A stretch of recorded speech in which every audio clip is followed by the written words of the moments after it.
من خلال الأحداث اللي مرت على سوريا خلال هالسبع سنوات، في بداية الأزمة صار الشعب السوري من أجل الكرامة، من أجل محاربة الفساد، ولكن بسبب تدخل الدول الإقليمية والدولية في الشأن السوري ومحاولة تغذية النعرات الطائفية المذهبية القومية حتى يستطيعوا أن يتدخلوا في الشأن السوري ويحققوا مصالحهم الاقتصادية فيها ومصالحهم السياسية.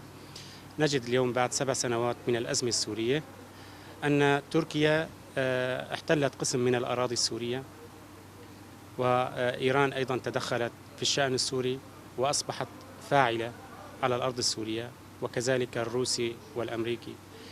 هذه الدول تريد أن تحقق مصالحها في منطقة الشرق الأوسط من خلال السيطرة على أجزاء من سوريا، سواء بشكل مباشر أو بشكل غير مباشر. في نهاية المرحلة هذه التي نحن بها نجد أن الشعب السوري لم يعد لديه كلمة لحل المسألة السورية أو الأزمة السورية. نجد ذلك في أستانا. أستانا كانت تجتمع 3 دول، هي إيران وتركيا وروسيا، لإيجاد ما يسمى بالحل عن طريق خفض مناطق التصعيد. تبين أن هذه السياسة هي فقط للتهجير الشعوب الموجودة في الجغرافيا السورية. أيضا احتلال بعض الأراضي من قبل دولة تركيا أيضا كانت نتائج هذه الاتفاقيات التي حصلت على الأرض. اليوم نجد أيضا أن الوضع السوري نحو الأزمة ونحو التقسيم، لأن الدول التي تدخلت في الشأن السوري كان همها تحقيق مصالحها. لا نجد هناك أي مشروع حل في الوقت الراهن، لأن كل من النظام يريد أن يطبق فكره على سوريا كاملة، وكذلك المعارضة عن طريق من خلال تبني الموقف التركي لتحقيق أيضا مصالحه في سوريا.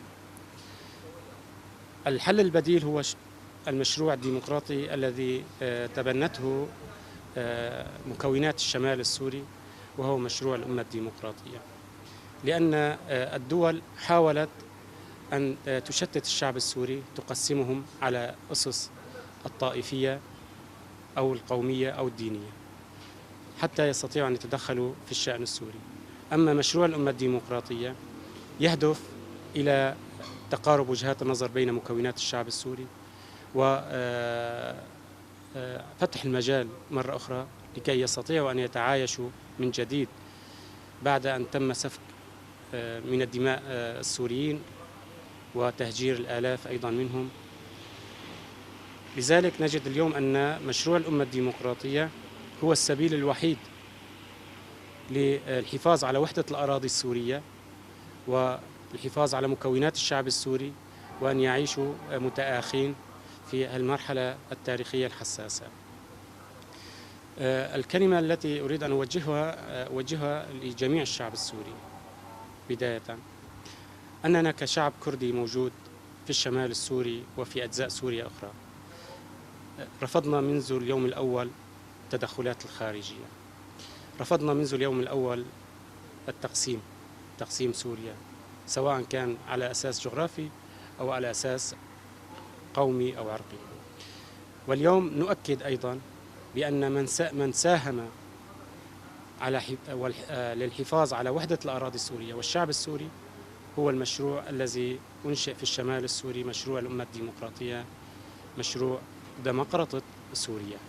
لذلك هدفنا نحن هو إنشاء نظام ديمقراطي على كامل الأراضي السورية، يشمل هذا النظام كافة مكونات الشعب السوري من كرد وعرب وسريان، سواء كانوا علويين أو سنة أو شيعة أو تركمان أو مسيحيين أو أي مكون آخر موجود في سوريا.